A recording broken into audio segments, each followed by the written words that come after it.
Shalom, shalom. This video is about Parashat Shemot. Shemot means names in the plural. Shem singular, Shemot names in plural. It's from the Torah. Exodus chapter 1 verse 1 up to the beginning of chapter 6 in Exodus. And it goes hand in hand with a prophet portion from Isaiah 27 and 28 and a gospel portion from the book of Matthew chapter 2. And it's the 13th out of 54 scripture portions for the year. This Torah portion from Exodus 1 verse 1 up to Exodus chapter 6 verse 6, and it's called Parashat Shemot.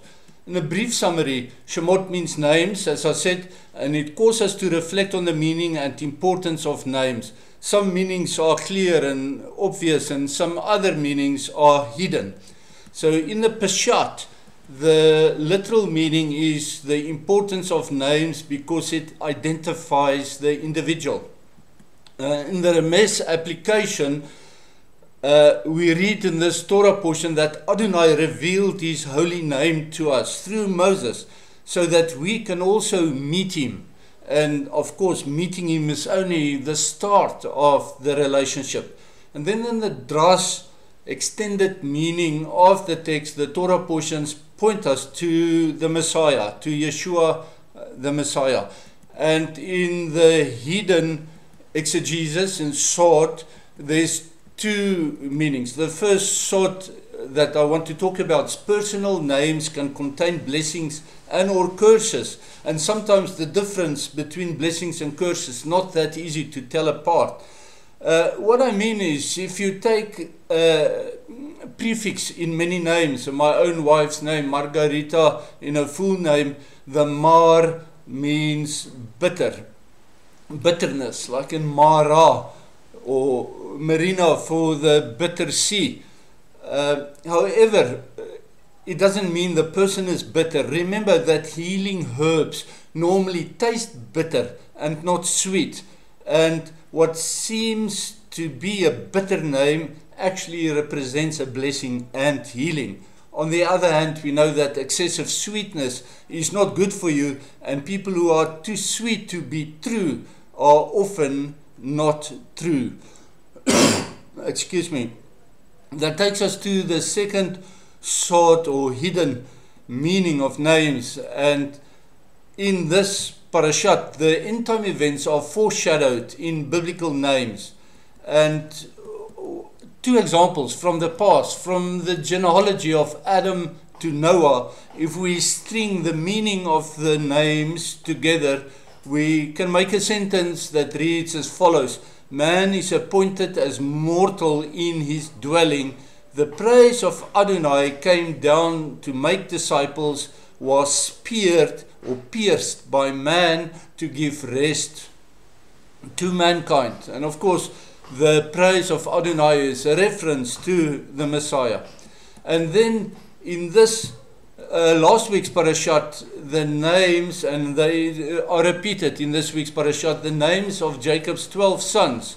If we string the meaning of those names together, we can make a sentence that reads as follows: Behold, a son is born to us, one who hears our prayers in fellowship. He is attached to the praises of Adonai. He judged my struggle and brought blessings, happiness, and reward and honor through the son of his right hand, or his righteousness, the son of his righteousness, alternatively. And once again, the praises of Adonai refers to the Messiah. Good day, my name is Barney de Klerk. I'm not a Bible teacher, I'm a student of God's Word, and I love sharing with you what I'm learning from the weekly scripture portions. The Torah portion starts with the birth of Moses, and the prophet portion that will be a subject of the next video is about the rebirth of the nation of Israel. And then the gospel portion, yet another video to come, is about the birth of the prophet like Moses, the Messiah, in other words. In Exodus 2 verse 2, my Bible translation says that the baby Moses was delightful. The Hebrew text denotes Moses as Tov, and the Tov, in this case, is spelled with an exceptionally large letter Tet in the handwritten Torah scrolls.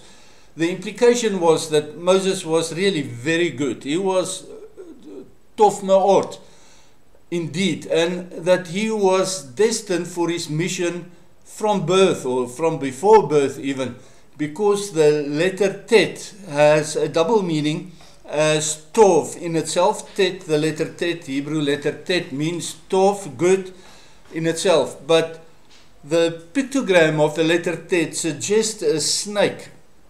So Tet also reminds us of the snake in Gan Eden, and Gan Eden was Tov when God created it. It was very good.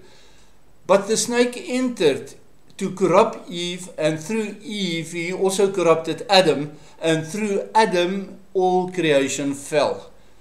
Therefore the birth of Moses was Tov, it was good, because it brought an end to slavery for Israel, and it brought the start of a renewed covenant between Adonai and the nation of Israel. But the Tov, the snake in the letter Tet, entered, and through the way of a murder that Moses committed, and then his exile of 40 years in the wilderness. So the snake was there. This parashat seems to deal with the very distant past, but it actually prepares us for things that are soon to come. We read about the 70 people who came from the promised land into Egypt.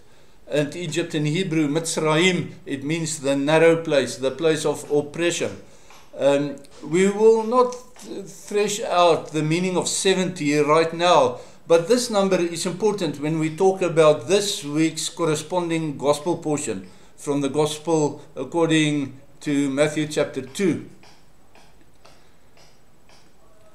The gematria of 70 comes from Adonai's number 7 and multiplied by 10, which means it's a perfect number. The fullness of 7 is in 70.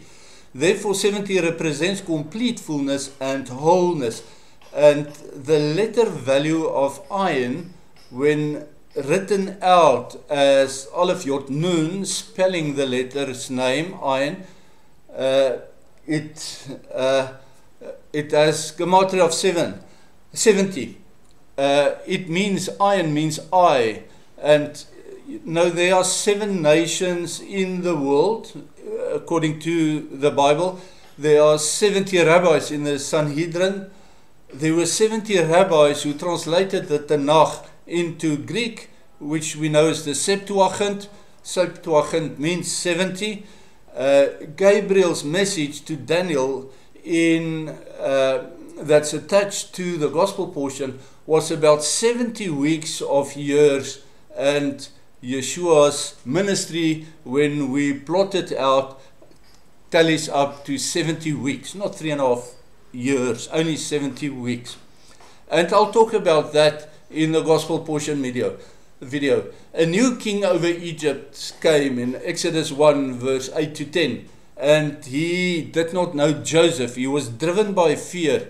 He wanted to enslave Israel by force, and good decision making is very seldom driven by fear or any other knee-jerk reaction for the matter, but especially fear is a destroyer of good decision making. This Pharaoh adopted the plan devised by the enemy in Hebrew, Satan, of Adonai, to murder all the baby boys of Israel. It was just like Nimrod's plan to murder Abram when he was a baby. And you won't find that in the Bible. It's from extra biblical books. But this is on steroids. Instead of killing only baby Abram, he wants to kill all the babies. This became a prophetic action that was fulfilled by Herod when he tried to murder the newborn Messiah, and he killed all the baby sons and toddlers 2 years and younger. And so the theme repeats. The Israelites built the storage cities of Pithom and Ramses as storage cities for Pharaoh, and you read that in Exodus 1 verse 11. They did not build the pyramids, so beware of fantasy tales about that. It's not biblical. Incidentally, the pyramids may have been built before the flood by the Nephilim, as secular archaeologists speculate that it was built either in the years 1153 to 1173 Anno Mundi. That's about 2850 to 2800 BC. Or alternatively, the more recent date that archaeologists think the pyramids were built was in 1233 to 1293 Anno Mundi, which corresponds to about 2800 BC to 2700 BC. Anno Mundi counts the years from creation. The flood, you have to remember, occurred in the year 1656 Anno Mundi, since creation, 1656. So approximately 2300 BC. And by that time then, according to modern archaeologists, the pyramids were already about 500 or 600 years old when the flood came. And the pyramids survived the flood. Not many other structures did.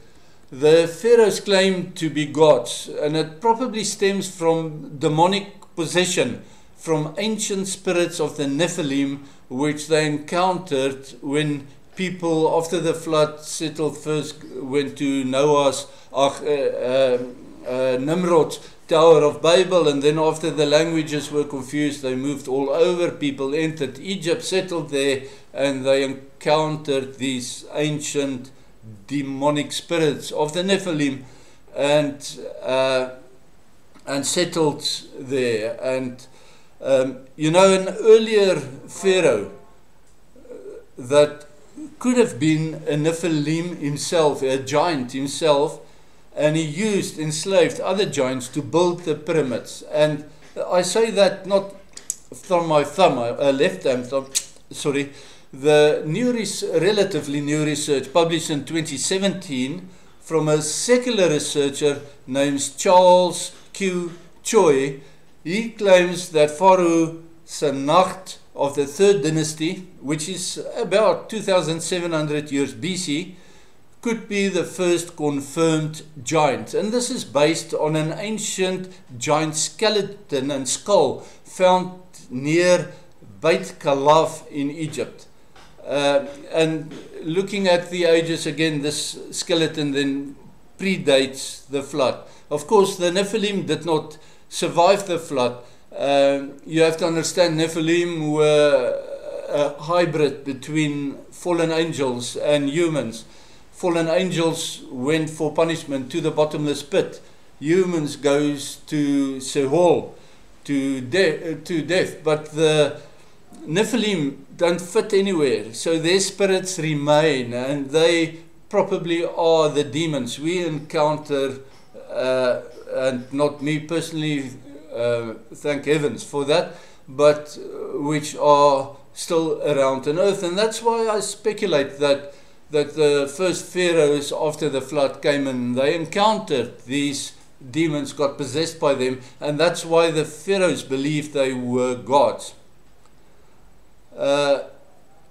Modern archaeologists identified these ancient storage cities that Israel were building. Pithom is either Tel El Masuka or Tel Et Ratabah or Ratabe. I'm not sure how to pronounce it.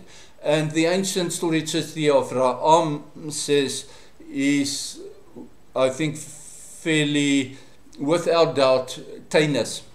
These tales are close to the region of Goshen in Egypt, and they are on the eastern banks of the Nile Delta.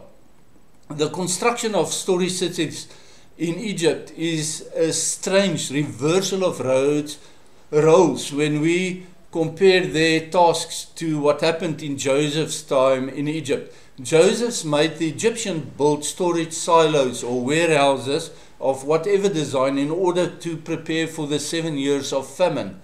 Joseph saved Egypt. In fact, he nationalized all the property in Egypt on a willing buyer, willing seller basis. So doing, Joseph brought fame and wealth to Pharaoh. The ancient Egyptians grew a variety of crops, including grains like emmer, wheat and barley, as well as fruits and vegetables like dates and figs and onions and cucumbers. They also raised livestock such as cattle and camels, of course, while the Israelis in Goshen raised sheep and goats. And all of this provided meat and milk and other essential food products for a healthy population. And even in biblical times, the Egyptians' agricultural practices were sophisticated with techniques like crop rotation and irrigation, helping to maximize yields. And all of this enabled Egypt to become the food basket of the entire Middle East in biblical times. And it's a trait, the strategic importance of Egypt as a supplier of foods continued through the time of the Babylonian Empire right up to the fall of the Roman Empire, and then Egypt's star also set. So in ancient history, it was important for many empires, like the Babylonian Empire, and then the Greeks after them, Alexander the Great, and then the Romans after them. To capture Egypt was of strategic importance. And when the Romans, for instance, invaded the Holy Land of Israel, they went over the sea to Egypt first, to capture Egypt first as a strategic food source before they ventured northeast to the Holy Land.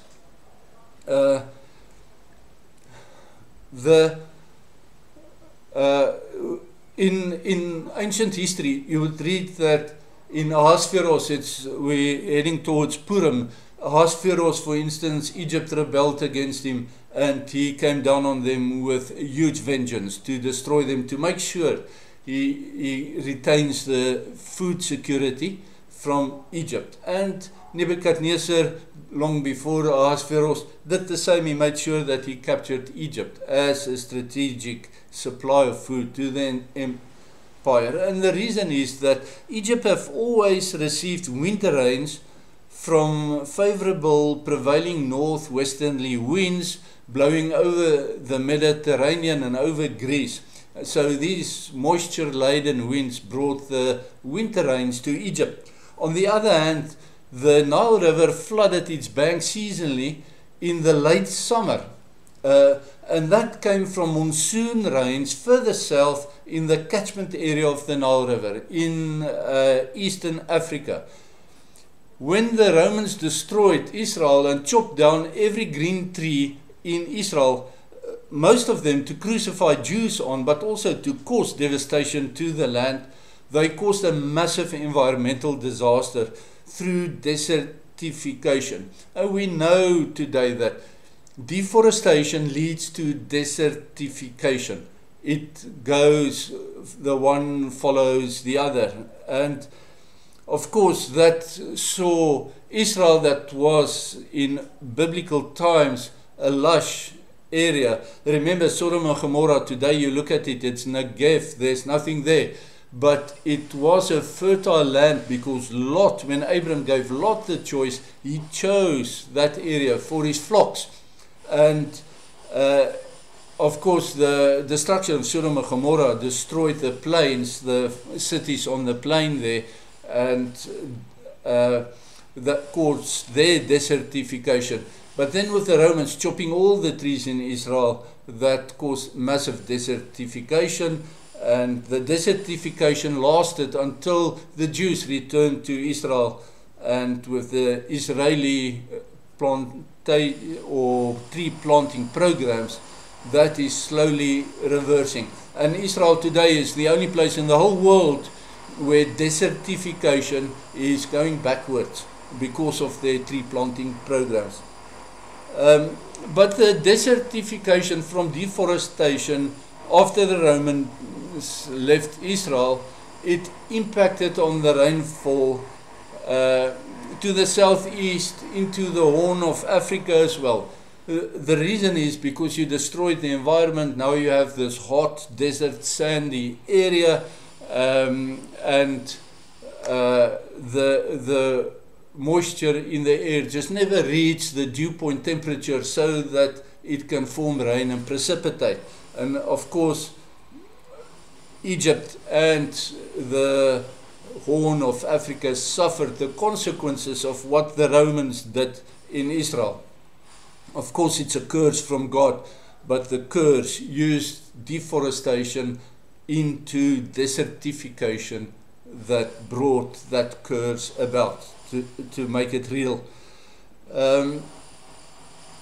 And today, still we see that when Egypt have east weather, I mean easterly winds coming over the desert areas, it brings sandstorms, and it's completely destructive to agriculture.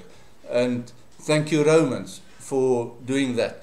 But in Egypt's heyday, the need to distribute food for trade by camel caravan along the established trade routes made food storage and preservation a critical concern for the ancient Egyptians. They had to store their food in a way that would preserve its nutritional value and prevent spoilage. So the hot and seasonally dry climate during the early summer in Egypt was heavy sent for them. To this purpose, they dried fruits, they dried fish, they dried meat as well. To add value to unprocessed grains, they baked produce that could endure without getting moldy or rotting because of the early summer warm, dry climate. And they also smoked and fermented and salted foodstuffs. They pickled and preserved foods in brine and in olive oil. And they produced cheeses and beer and wine as methods to add value to preservation of food and fruit. The produce was stored in silos, so that's certainly valid for grains, and then traded in clay jars and in baskets and in wooden crates. And when it was required, these containers were sealed with beeswax or with resins from trees to protect the foodstuff inside. And the ancient storage cities built by Israel, Pithom and Ramses, they were Egypt's strategic key points in their trade-orientated economy in biblical times. Pharaoh saw the value that the Israelites brought to Egypt's development and economic growth, and he feared that an enemy might draw up against Egypt, as what happens because it was a strategic resource in the ancient empires. And Pharaoh feared that the Israelites will see an opportunity to exert their dominance over the Egyptians, or alternatively to depart from Egypt and return to the promised land. He certainly did not want their departure, and he took 10 plagues before he was convinced to let them go. He was protecting his own wealth and the economy of Egypt by refusing to let them go. He feared losing the blessings that was bestowed on Egypt because of Israel in Egypt. And you can read that Exodus 1 verse 10. Considering his dilemma, then Pharaoh, instead of making Egypt attractive to Israelites to remain there in order to retain them, he opted to enslave them. Instead of a carrot, he used a whip. This new Pharaoh attempted to enrich himself and Egypt from unwilling labor forced upon Adonai's chosen people. He bit the hand that historically benefited his people and the wealth of his seed. And so doing, this Pharaoh continued the rebellion against Adonai, which started before the casting down of the fallen ones, and it will certainly last until eternity kicks in. Knowingly or unknowingly, this new Pharaoh attempted to derail God's master plan of salvation of all people. As the nation of Israel grew stronger by Adonai's promises of multiplication, Pharaoh instructed the Israelite midwives to kill all the baby boys. And because they feared God, they did not do so. Adonai blessed them with children of their own as a consequence. And you can read that, Exodus 1 verse 21.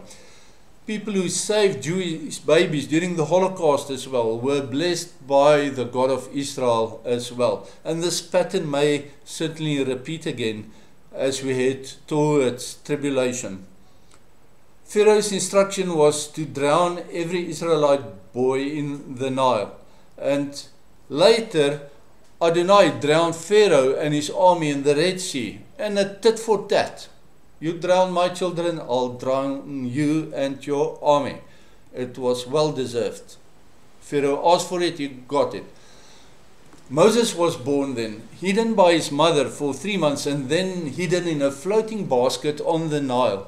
So technically, baby Moses was thrown into the river as Pharaoh demanded. Jochebed, Moses' mother, followed the letter of the law, but defied the spirit of Pharaoh's evil plan. And you can read that, Exodus 2, verse 1 to 10. In a way, Jochebed's action reminds us of Yeshua's answer regarding taxes, and I'll explain.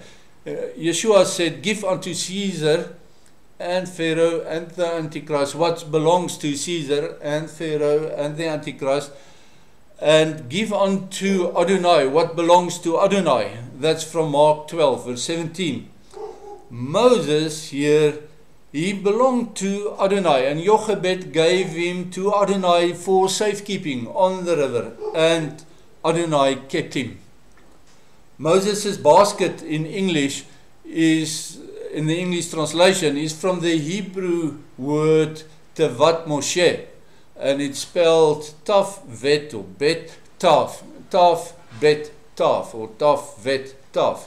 In Exodus 2 verse 3, the exact same word is used in Genesis 6 verse 14, where it's translated as Noah's Ark. Note then just that the Ark of the Covenant is not called a Tavah in Hebrew, but rather an Aaron, as Aaron Abrit. And likewise, the ark in which the Torah scrolls are stored in synagogues are called ark in English, but they are called Aron HaKodesh in Hebrew, not Tavah. Tevat Moshe is from its spelling Taf Bet Taf or Taf Vet Taf. Remember, Bet and Vet's the same letter, and it indicates a house. So this word Taf Bet Taf is a house that's protected by a covenant on two sides, at its beginning and at its end, because Taf, the letter Taf, is a covenant, a mark and a covenant. Noah's Ark was protected by Adonai's covenant, and you can read that Genesis 6 verse 18 to 21. From the day on which Adonai instructed Noah to build the ark, and the new covenant after the flood in Genesis 8 verse 20 to 22, even before the rainbow covenant, Adonai protected Noah's ark from the beginning to the end. That is Tavat, Taf Bet Taf. He protected them during the flood, and the ark, Noah's ark, was floating on the waters as the Holy Spirit floated on the waters of creation. So in truth then, baby Moses was placed in an ark on the river, even though construction may be a little bit similar to Noah's ark, in that Moses' ark was sealed with pitch as well, just as Noah's ark was. And maybe had some stuffed animals in there with him. No, I'm just joking. Okay, ark or tavah then means a place of safekeeping or a place of protection. Moses' ark was protected by Adonai through Jochebed and Miriam's covenantal intent to protect baby Moses. uh, before, at the start of his floating in his little ark, his house on the river, and it was protected by the covenant of the princess and Jochebed and Miriam thereafter, after he was taken out. So these women were inspired by the Holy Spirit as the Holy Spirit floated with Moses on the water as he floated in the creation waters. As the end times, people will behave as they did in the time of Noah, also in the time of Lot. But in the time of Noah, the earth was filled with violence. In the time of Lot, the earth was filled with wokeness. We see that same. An end-time Pharaoh, who you should call the Antichrist, may intend to slaughter many babies too. And that can be through abortion and through other means, such as vaccinations developed and financed by people who believe that the earth is overpopulated. And we see that the people who took those vaccines struggle now with fertility issues. But the Bible promises us that the servants of Adonai will be protected. They will be sealed. They will be in a covenant, in a taf with Him. And just as if we are floating vessels sealed by pitch, not literally, but symbolically. And we read that from the book of Revelation, chapter 7, the first 8 verses. We will be protected by a covenantal seal that goes before us and comes after us, as Adonai will protect us on all sides. Like the Hebrew word tabat or teva suggests. Pharaoh's own daughter named the baby she took out of the river as Moses, Mem-Shin-Hai,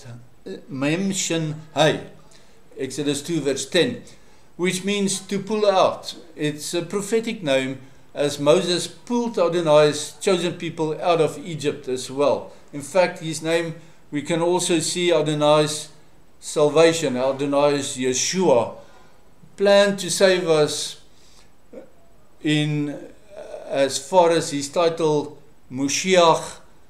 Moshiach is the same root as Moses, and even the same sound. Our salvation is through Yeshua, who will pull us out of our river of sin that threatens to drown us.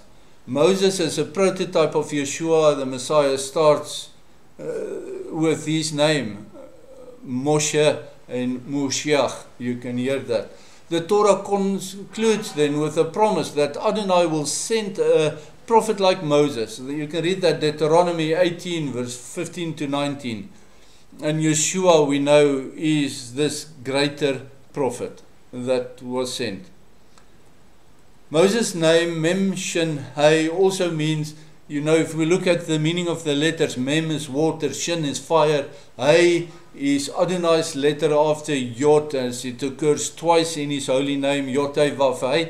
Hai represents a womb, so that Moses' life history is foretold in his name. Moses is pulled from the water of the Nile, called to his life mission and purpose by the burning bush, Shin, burning bush, Shin is fire, to be reborn as Adonai's prophet who led his people to their promised homeland. Along the way, Moses had to also pull Israel out of the Red Sea, fulfilling his name in the Ramesh exegesis, and by receiving the Torah in the Drash exegesis, Moses also pulled his people out of the world of senseless, sinful existence through the mikveh waters of purification to stand before Adonai as Adonai's chosen bride, his chosen people, his chosen bride. And it is not the end yet. The shin of fire in Moses is the little lamp that is in each one of us. Like Moses did, we have to let our little light shine as well. It is the Holy Spirit that is in us. To consider the extra biblical account about Abram and his brother Haran thrown in the fire by Nimrod, or alternatively from the Bible, the book of Daniel, Daniel's three friends thrown into the fire by Nebuchadnezzar, we read that those who are faithful in worshipping Adonai will find that He will walk with them in utmost tribulation, so that the fires will not harm them. They will not even smell of fire when they are pulled out. There is so much more to talk about, but that will have to wait for the next cycle in our Torah studies, except maybe for one last important note regarding Adonai's name and this Torah portion being called Shemot, names. Adonai told Moses that he must be known as Ayeh Asher Ayeh, which means I will be who I will be. And his name that he gave there, Ayeh Asher Ayeh, contains a promise to be constant and to be eternal. I will be who I will be. I am constant. I'm unchanging. He is the only reality for his people. And then Adonai shortened this name just to I am, to underpin that he is eternally present in the moment. That's what I am means. So in this Torah portion, Adonai also identified himself as Adonai, Yod-Heh-Vav-Heh, Adonai, the God of Abram, Isaac and Jacob. And he said that this name will be valid for all the earth's generations. So for all generations, Adonai will be known as the God of Abram, the God of Isaac and the God of Jacob. Or for short, you can say the God of Israel. That name is valid for all the earth's generation. Adonai is the Hebrew name translated to English normally as the Lord, or in Afrikaans, my home language, as die Here, which protects us from defaming his holy name of Yod-Heh-Vav-Heh. And with that, I pray that Adonai Eloheinu will bless you and keep you, that he will shine his face upon you and be gracious to you, that he will lift his countenance upon you. That means to provide for your every need, and that he will give you shalom. Shalom, shalom.